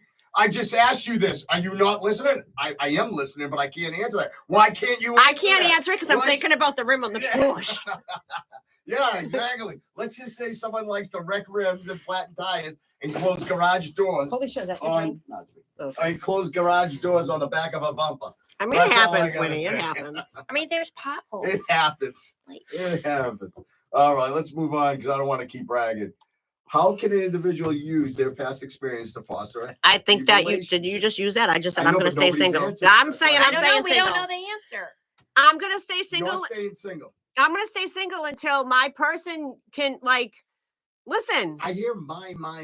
That's fucking right. My. So That's right. Because it's only been me since I was 16. Well, correct. Me. That the relationship. Hi, Abigail. That's my shaman. She's helped me so much. Hi, Abby. But hold on. Do you believe, because you're saying when my relationship understands, when my relationship this and that. So are you now producing a product that you'll never find, because you're making it so subjected to my? So you've already manifested this individual and this person in your mind, and you just heard me and Winnie just basically state, I am nothing like Winnie had thought about. I am nothing that equals any thought. Because she process. had many I'm not- suitors. Yes, she had many suitors, but she had people that know 5-syllable words. She has people that basically doctors, lawyers. Yeah, police but officers. Felipe, it's your energy. Your energy is what drew Winnie to you, and that I am all about energy. And I have a manifestation list of what I want, and I'm not going to settle for anything less than that. So me. Yeah. And I understand that, but even me, what I've manifested in my mind. Did you manifest sometimes Winnie? Yes or no? That I when I met her, I manifested her. But to be honest with you, No lie. No, I'm kidding. yeah, no. To be Like, no lie. honest with you, what I manifested was finding myself first. Correct. So there it is. It had nothing Correct. to do. I had, after my last relationship, to be honest with you, which I thought was a great relationship, ended up, I have a daughter. I found out she was abusive mentally and physically to my daughter. I wanted to cave this girl's head in. I had to get out of it. I had many women that wanted to beat the crap out of her. And thank God I got away. But I made a decision at that time. I'm done because I'm attracting all these wrong people. Same with So me. I wasn't Right. right. I didn't care about a relationship. You were finding I didn't yourself. care about a relationship. You were finding Felipe. Yeah, I had phone Ooh, calls. I had Finding people. Felipe. So then when I went to to get a facial one day, because she also owns a spa, I thought, which probably developed an argument with us, I thought she was one of the esthetician and not the doctor. Why? And, Why can't Winnie be a doctor? You're No absolutely lie. right. Okay, I'm gonna lie. No, tell us the truth. So there was another Asian doctor there, and I thought he was the doctor. Why? Because he's a man and Winnie's a woman? 100% true. Wow. There was no lie behind I don't that. like that. Yep, See that? exactly. That's And it terrible. goes to show you, since me and her have been together, no matter where we go, even other doctors will turn around and call her by her first name, and she calls him by doctor. And I said, I'm sorry, her name is Dr. Huang. Ooh. Because I am going to correct that because She's a doctor and you deserve exactly. to be called your title. So I screwed up then, and I did apologize, and you're right. It was inconsiderate that I would believe that she wouldn't be a doctor. And even now, until times people ask her, "Oh, you're in the medical field? Are you a nurse?" Instead of just saying, "Are you a doctor?" I'm a then you're doctor. doing doc- Winnie, But, I love yeah. you. Winnie's a So- doctor. So to truthfully say, I didn't manifest her. I manifested myself. Ooh, I love that. It wasn't Look, I about- love that. So when I manifested myself, I realized what should come to me will come to me. So my first thing I wasn't thinking about the person. I was thinking about me, what I needed Me. to do. What you just No, made no, fun no. of me. Me. But because you're basically trying to manifest this person. I was manifesting myself. Correct. And one thing I can tell you is this, and it's out there, but I can honestly say whatever I predict happens, and I've proven it to Winnie over and over again. From anything that she can bring up. Am I lying? Nope. I predicted everything that would happen to me. Everything from being shot, from being stabbed, from being battered. I've predicted all these things to myself where I understand that I believe in physical and negative energy. Right. When I tell Winnie, listen, I know you're going to have girlfriends. I know they're going to be your friends. I know you're going to have guys. I've lived through this life like it's been 100 times, meaning I know if something's going on. I know if a guy's interested. I know if there's a situation happening. You can feel the Sometimes- energy and read the Yeah, room. I just, and maybe it's just the way I was built, but we've had situations where we first met where she's acted different. And I said to her, Well, because you weren't her husband yet. no, we were together. You But weren't her I said- husband. Was there a but- ring on it? Well, and that's what I say. So that's funny. Was there a ring on it? Hold on. You see what you just did? Yeah. So you're talking about trauma and you're talking about, relationships and this and that. When you say things like that, no one wants to invest in a person because then the trust is not there. When you say, well, there was no ring on it, another guy came over and talked. So now in my head, I Right. will manifest that negative energy Right. because you're not willing to say, this guy's putting time into me. This guy I like, but you know what? He's got to understand and want me more. There's other people. Once you do that, like me, I tell her and I say sometimes, The light switches off. yeah, so It's a wrap. sometimes she makes me take 2 steps back. So when we were in our relationship, I said, listen, there's no question I'm madly in love with you, but you're Oh, no making me take 2 steps back because in my prior relationships, even though you might not be that person, you're saying things and acting like that other person. Right. But You I'm might- not that person. Right, you're right. But however, but we're right, discussing trauma. right, I'm telling you what a male is. right. So a guy always wants to be that guy that protects their female. Now, when a girl turns around, like Well, not everybody wants to be like that, but go ahead, well, Felipe. I'm saying in a relationship, you always Correct. want your girl to the right because Correct. you want them protected and not to the left because they can get hit by a car. You want to be the first person. You want to open the car struck, and door. You want exactly. Right, You right, want right, to right. be that guy. So when you discuss trauma and you say it's not about trauma to you, I think as you're older, because I know you, it's about controlling the situation. And yes, But I think so that brings to the point to be fair in your when you are in a relationship is to be fair to your partner, to not bring that past and project it on them. Yeah, but I think So- it's hard to do not so- to do that. no, so if you're asking from a guy's perspective, it's not hard. What's hard is when you find someone that you love and that person will turn around and use these words, and you're gonna say you don't know the words you're using, but in reality, you do. You do understand it. You do what you do. And on it, you have to understand from a male's perspective, when you say something like that, you really don't become an investment. You become A liability. yeah, you're more of like, because I explained to Lainie. I mean, to Winnie, Lainie's known me. And the old me, literally, I had no problem fighting. I had no problem doing anything. Then I realized what type of man am I that every guy that looks at my wife or any guy that's going to do something or say something, I'm going to go after. That's not protecting someone. Right. That's so the girl can That's say, reckless my behavior. man is tough and papa. And that It's was not me. even- That was me yeah. like 15 years ago. That's what I And wanted. that's kinda Somebody still who what you're about. somebody who could fight, and I'm not Listen, like that anymore. Every dog, every puppy can fight. Doesn't matter who it is. No one understands this. If your girl's gonna get protected, the amount of control and rage that you can have, I don't care who you are. You can be 1 foot tall and the guy could be 10. If someone harms your wife, it doesn't matter by size. You will do everything and anything to protect them. But not when someone says to you what you say. It's How you say like, it. yeah, it's how you say it, and understanding that obviously this relationship wouldn't happen. But if every day something happens and you say these magic words that sit in a person's head from the past, as you say, some trauma could be, and you just said it, Winnie. You said that I've been through so many relationships and this and that, and I'm different. And then the funny thing is, in every relationship I've been in, I've always been a protector. I've always been somebody that's fail safe. I've always been like, oh, it's him and this and that. He'll do anything, and I still will. It doesn't matter, family or friends. That's the Yeah, way but when I you am. in your previous But- relationships, was there trust there or no trust? Trust. Yes, trust. Trust. They didn't trust me, which was interesting. Well, So they didn't so trust okay. me. So I think that's funny, but yes, Yeah. right. Yeah, Because I I know really- you, so Yeah, and I find you're it as funny. loyal as the day is long. Well, and the thing that sucks about it is He is. the thing Loyalty that is royalty, sucks and is that's totally you him. have so many haters. You know, I know you don't because you're not really. You've never been around this area. Massachusetts is a different walk of life. It's a different breed. You have so many haters that you could be in a relationship, and then all of a sudden, 3 people away from them would start. Oh, you're with Lainie. Yeah. Or you're with this. Right. And it's so funny the vast of things I hear, and I'm like, what?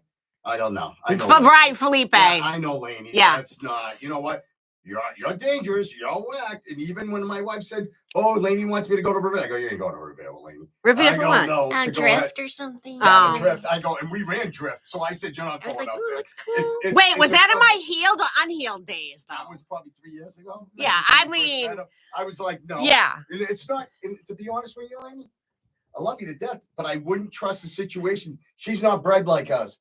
So Right. know I you. get it. Right. And in my head, you were still doing your I thing. was popping off still Yeah, 3 years and- ago. and I I was was- not. I I was in a know. different time. I was in a different way. And I said to her, because she really wanted to go, and I says, I will let you know. I wanted to go. And I know it's she did, okay. but I said, I have no problem with you going. But remember, this sets forth where I know where our relationship's going. So now, Ooh. meaning if you're looking for a relationship, I'm here at that Don't go time. with Lainie No, it wasn't about No, going with you. I get what It's you're about saying, going to a place where I run that I know. without you. It's not without me. I wouldn't bring her there. Right. Because I run the place. Right. So I already knew what was happening. I already knew the people that were in there. Right. And I'm like, nah. And I says, you can make your decision. I'm not saying, no, you can't go. I am saying You're asking me, don't ask me permission. You have your own decision of where you want to go. And then you'll see from there what the But decision she I'm makes. going to let you know this is the type of place it is. We do security for them. And I already know where it goes from there. It's all about singles. It's all about everything. You're single. You're going to pop off conversation. I already know where it's going to lead to. And then I'm going to get that phone call. And she might be doing all the right thing, but now she's part of that whole storytelling situation, I right? can't believe Felipe was with her and she was up at this club talking to Giorgio and all that. No, I don't know thank you. specific, but so when you're talking about relationships and where it's at, and you're talking about manifestation, I think you're wrong. I don't think you manifest a human. I think you manifest yourself. And when you manifest your things that you've accomplished with yourself internally, and one thing that I've noticed, I had so many failures because I wasn't concentrated on me. You concentrate on everybody else. I wasn't concentrated at all. Okay. It didn't matter what happened. Okay. I would go to bed, laugh about the next day, wasn't embarrassed about anything, heard stories about myself and said, another day. Right. Then when I slowly started manifesting what I wanted. And taking internally, accountability. Exactly, saying, you know what, Felipe? Yeah, you didn't make your bed today. You didn't freaking wash the dishes. You didn't do this. I started holding myself accountable for the littlest, minute things. And then when I found God, which has always been in my life, and I'm not preaching to anyone, but if I tell you, religion developed such a strength for me where I would basically just say to myself, listen, I'm going to pray today.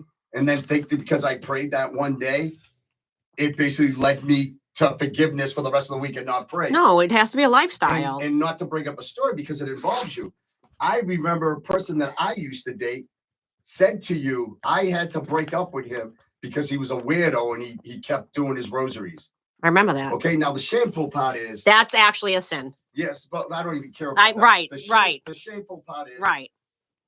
That person needed to find themselves. Correct. And I dismissed that person, right. Not because she was a bad person. Just because your energies didn't align. Yeah, energies didn't align, but also she was so focused about what everybody else thought about I know her, exactly who you're thinking of. And it's shameful because she's a great person. Yep. And very beautiful person, but she needed everybody to know she was beautiful. She needed validation. Yeah, and I couldn't do that. Like when I tell my wife she's beautiful because she's beautiful. I don't have to tell her she's beautiful. No, but she might like to hear it. We as women need to hear these things. And I accept that, but you shouldn't have to have everybody hear it.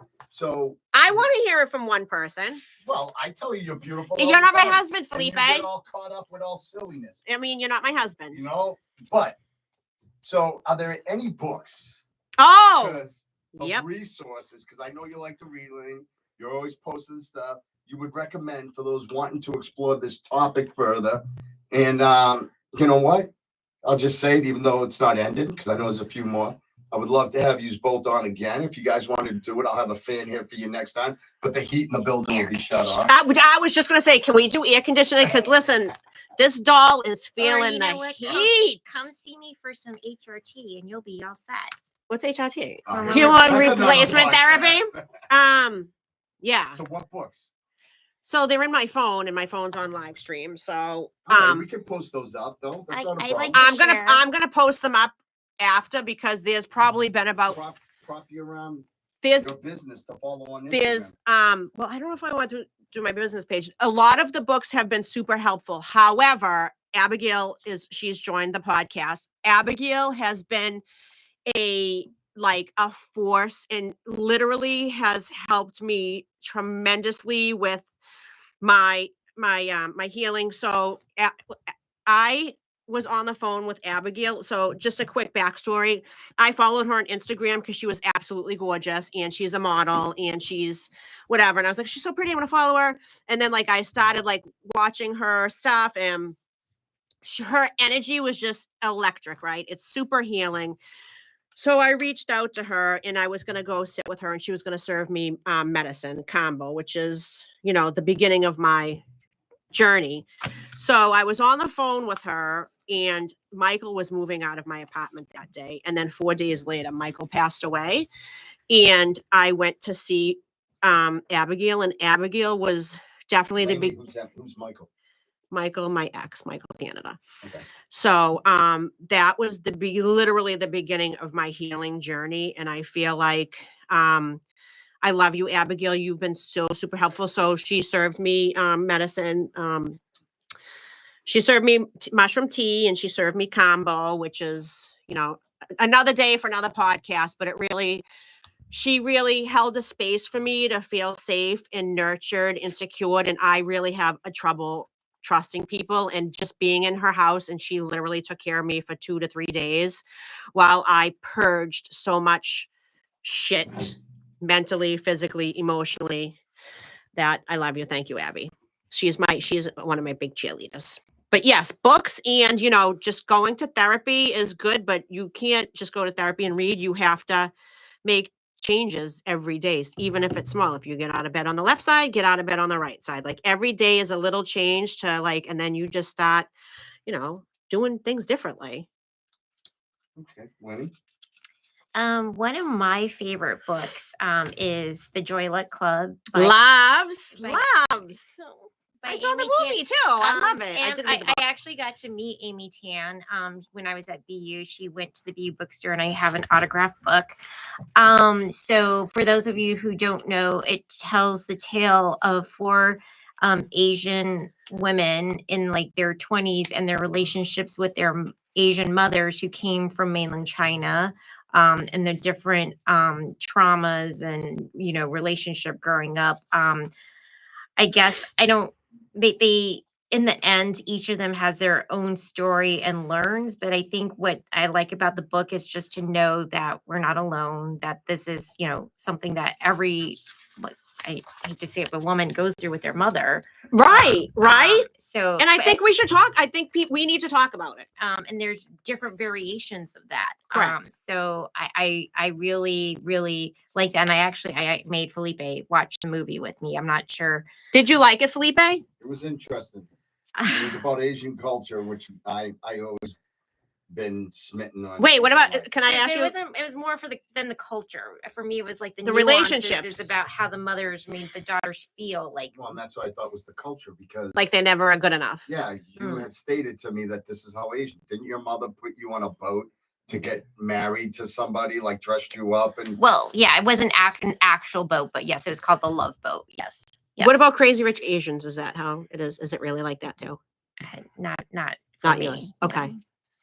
So your mother put you on a love boat to find, and that was where it all started. Okay, now you have to find an Asian husband who's a doctor. What if you don't want an Asian husband who's a doctor? Well, I didn't. Right. But I felt like I had to, and then it started me down that wrong path.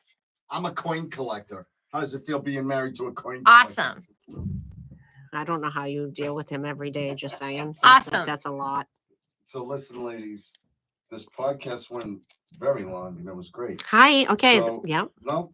So listen, is there anything that you want to tell the viewers or future viewers that are going to listen to this podcast? Because usually when it goes off, people end up going and they listen to it. When it's night and they're bored. End this episode.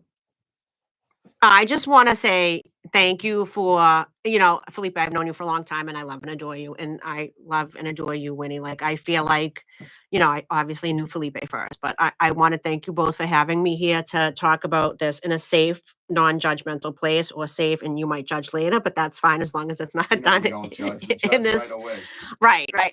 No, but yeah, I think for me, it was important, as part of my healing too, to talk about things because, people label me a certain way, like you're crazy, you're this, you're that, you're this. Well, okay, those things that, those are your opinions and you're entitled to them. But I just wanted to give a little premise of why I am the way I am. Listen, you're not any different than anyone else, Lainie, and I appreciate you being so open. Winnie? This has made me realize that I definitely don't have the answers, and I hope that this doesn't bring us into a more complicated conversation at home later. Oh, he's going to beat you senseless. Once again, this is where it leads to. Instead of a simple conversation, it ends up being a new venture for a conversation. Let's do it on live. Yeah, I would love to. I should hit Facebook Live and hear her questions afterwards. Because as I always tell her, honey, I have no issues. If I have an issue, I'll be open. But Felipe, I think the thing with you is you're so super when it comes to certain things, you're just very Chill. super chill, right? And sometimes, well, I don't know. No, Yeah. that I've never. And you can be open right now. Anytime there's an argument that she wishes, what do I say to you? if you want to argue about it, But what do I do? He listens. No, I sit quiet. Yeah, And he because I listens. sit quiet, she thinks you don't care. I don't care. Are you listening to me? Absolutely. Well, because you said it the way you said it, I think you're mad at me. How am I mad at you? I am answering you.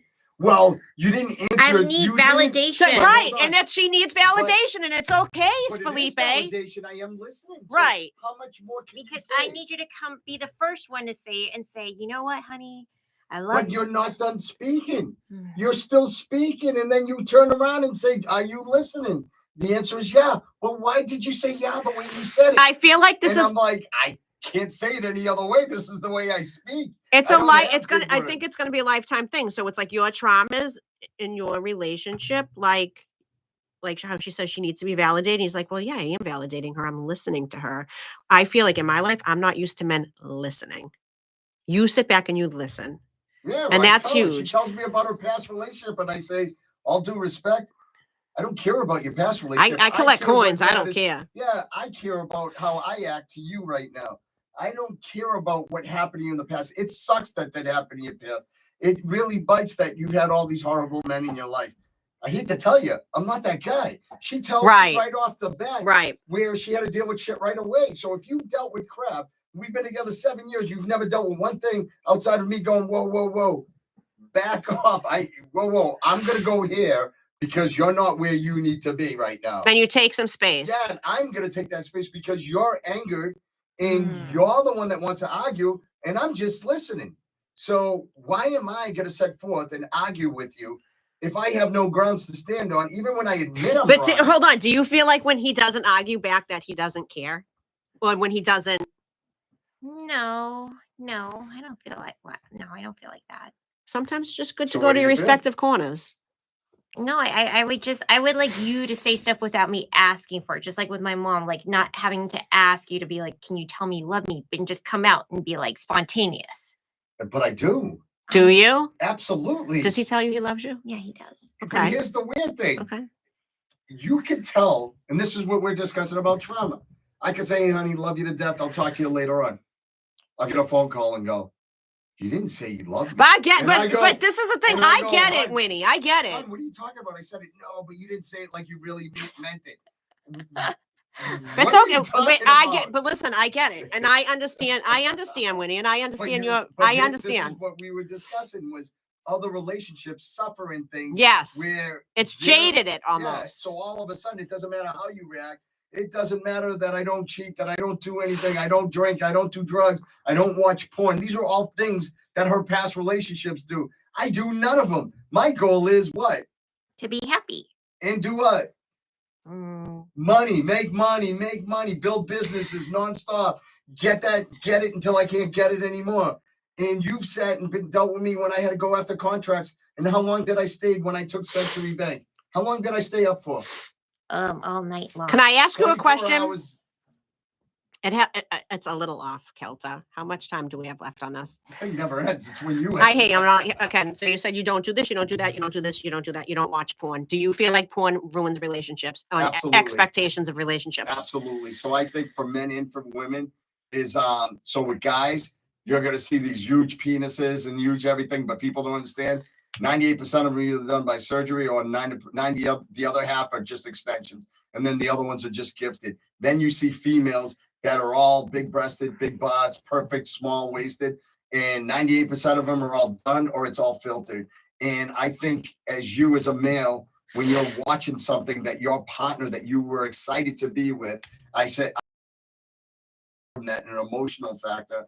And now you're dreaming about this other person. So I think if you're a person that depends on porn and then goes and gets in your relationship and then nothing on what arouses you and what gets you excited, I think it defeats the value, you know? Yeah, I'm I here for just- that. I totally understand what I you're saying. think From a that- men's point of view. I think that it's when you were a child and stuff because you're what's the word? Curious? Curious that you go through and you do these weird things as a kid that develops you. but I think it's very unfounded that if you to go places like my buddy, obviously he was there, owns a strip joint. He'll tell you every one of them dislikes me more than anything. Why? Because I don't walk in and honor them. I walk in and I'll go. You go right to the office, right? Go to the office. Right. I don't care about that. I have a beautiful wife at home that if I'm interested in that, I just go and whatever and stare at her. So simple things. And I know other people will be like, oh, that's bullshit. That's this and that. Unhealed people will say that. I'm not that. even going to say it's unhealed people. Those are the people that are satisfied at where they're at. Those are the people I shaked off. Those people that don't feel guilty. Those shook people, off. Shake it off. Shake it off. But no, because they're not shook off because they're still there. They're still trying to do what they're trying to grab on. You know, I'm very flirtatious. I'm very comical. I love people and I love people that are real.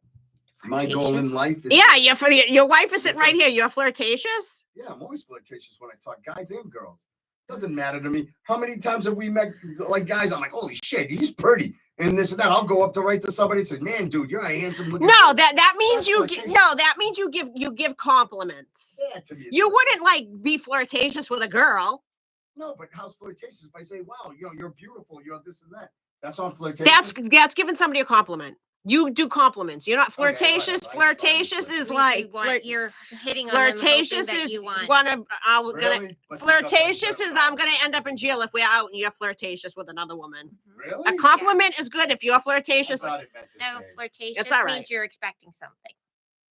Let's look up the. Let's give, but you are big on the compliments. Oh my God! Hi, Brittany. Singer Brittany. I met her at the Fashion Week, New York Fashion Week. Oh, I saw that. Yeah. With a really short black hair. She's gorgeous. Courtney. I got a Courtney question. Who's Courtney? Is she on here? Did you say Courtney? No, I said Brittany. Brittany, I thought it began with a C. I'm sorry, Brittany. Brittany, you're a model. I got a question. And Abigail's a model too. Oh, Abigail, both of you. So when I was younger, I got invited to an Armani party in New York. So we went somewhere and there was a big white party and I was in there. Was Diddy there? No, that was actually in Atlanta. That ended up being a big fight. I can imagine. But, that was when he got his restaurant, but that's not it. So one of my questions is this. I met this girl that was in the bathroom and tried to give me these pills, and they were sticking the pill up their butts. And the pill was full of booze because they can't drink it because they drink to get drunk. So they only had like these pills full of booze. You can ask me that question. Well, Abigail doesn't drink. She probably, that's tomfoolery. So I don't know. There's two questions. Okay. So when I met this girl, that's what she was doing because they couldn't take in the calories. Then this other girl I met, they were eating toilet paper because they couldn't put the weight on, but they were hungry. So it blows up in their stomach, they were saying. I'm just asking. These were the models. Wait, hold on. They're not saying anything. They might be horrified right now because we're going back to the 90s when stuff like that was cool. I was 18, 19 years old. Well, Abigail, I think, was born in 1990. And I think Brittany was probably born in 2000. Know if it still goes on.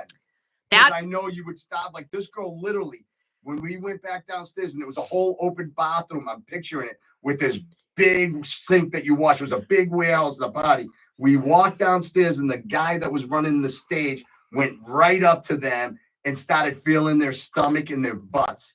And I was looking at my buddy Jesse, who was that's like sexual harassment. And he was like, da, da, da, da. And I was like, what the hell is this guy? And he was like the head person for the walk. The walk of the runway. The runway? Whatever, yeah. Yeah, I don't know. They gonna answer me? No, because they were born in 1990 and over. They're probably like, what?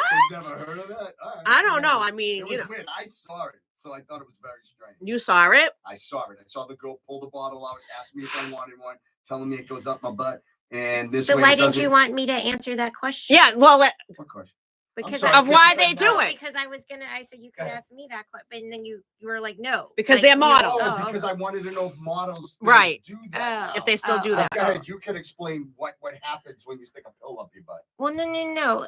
So I do see this because I treat teenagers and stuff. So in order to pass a breathalyzer, women will either use a tampon and soak in alcohol and put it in their vagina or their butt because it gets absorbed into the mucosa, which is the lining. Wow. And the scary part is you can't control it because you can't feel it and it just hits you faster, but you can pass a breathalyzer.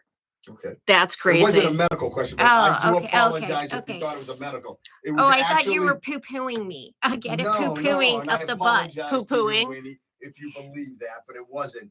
I just wanted to know what models still do now because I don't associate to any of them. And it always made like literally, we used to go to a place up in wasn't upstate New York, I forget where, all mansions. Oh, The Hamptons. Hamptons. The Hamptons. So I used to go up there, and on Sundays they would have this model party at this big mansion that we used to go to, and it was literally nuts. It was just pills. It was like no drinks. It was just pills. They were just a pill party. they were yeah, they but it were wasn't- popping pills in their yeah, pooper. it Their wasn't, pooper.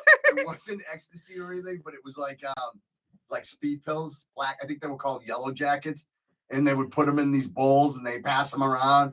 And I never touched, but these people would be wired for. Let me just tell you something. That's crazy. I would never want to go to a party and do that. I would I'm have gonna to. be Kids, honest it's with called a you. farm party. Kids do that. I want to have blood total thinners, blood control of pressure. my Listen, surroundings if at I'm all gonna tell times. you, it was nothing but respect. There was no sex going on. It was just music, party. Everybody was in control. It was weird.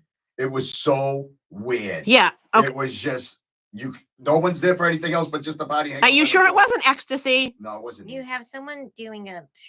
Who's That's that? the Cece. What's a shh? Cece said she can't hear you. She but they can't? put the thumbs up. Oh, Why What? can't she hear her? I don't know, but she must. Because she's giving the thumbs up. Well, listen. Not only did that podcast go from what time to what time, ladies? It's an hour and a half. Yeah. Felipe, Hour and calm a down. We half. could have done like 6 hours easily. An hour and a half. Listen, everyone. I really appreciate everyone that watched Security Tales.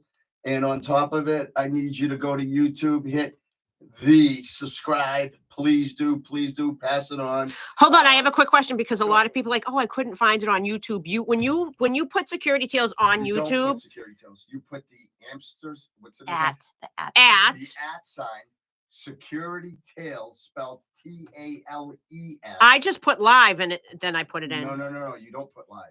Because what happens is you have to put it, then you can go upload. It says live or upload. You can watch podcasts. Can we that are erase online. this on YouTube if I don't like it later on? You can, but I won't. Do you see what I have to deal with? Well, I mean, you can, know, but you won't. just saying. I can't turn around and have people follow us and then turn around. I'll stop. slip him a Listen. Mickey and go Listen. through his phone. If you're having a problem to upload it, because I've had some illiterate friends, it's at the at sign security SECURITY, no space. It's one word, Tales, TALES. Like DuckTales. Yes, Woo. exactly. Remember Security. DuckTales? Yeah. Woo. Then you hit subscribe, and every time we do a podcast, you'll know it's happening. If you want to watch it, you watch it, or you save it for later on. But please follow. Please let us know what you want to talk about. I'm going to have numerous amount of other guests. If the ladies want to join again, I want to come on when Peter's on. I'd love to Alright. ruffle his feathers. Peter's promised to come. Big in now Pete, once a come month. sit down and let's chop it up. Oh God! But listen, I really appreciate everyone. My mad love for everyone. God bless everyone. And I wanted to share one thing with you all also. If you do have a problem and you have no one to speak to, there is a line that you could call. The line is 617-536-2460. Once again, the line is 617-536-2460. Oh boy. One more time. 617-536-2460. Sorry, it was folded. Thank you. And listen, there's all love, and nobody should suffer anything in their life. There's always people to listen. And if you don't have it, feel free. You know, you can reach out to us in the podcast. We can put you directly in line or instant messaging us. We'll be here. It's 100% truth and fact. All love to everyone. Ladies.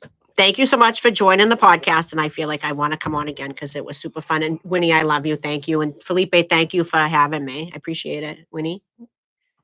I am just- Same. Yeah, oh, hold on quick. Anybody needs any Botox or lippies? Dr. Wynne Huang. Dr. Wynne Huang. See my flawless. Show them your forehead. Come on, Felipe. I'm waiting for Winnie to say goodbye or anything. Oh, adios. And listen, I would like to personally extend my welcome aboard to Samuel Lusant.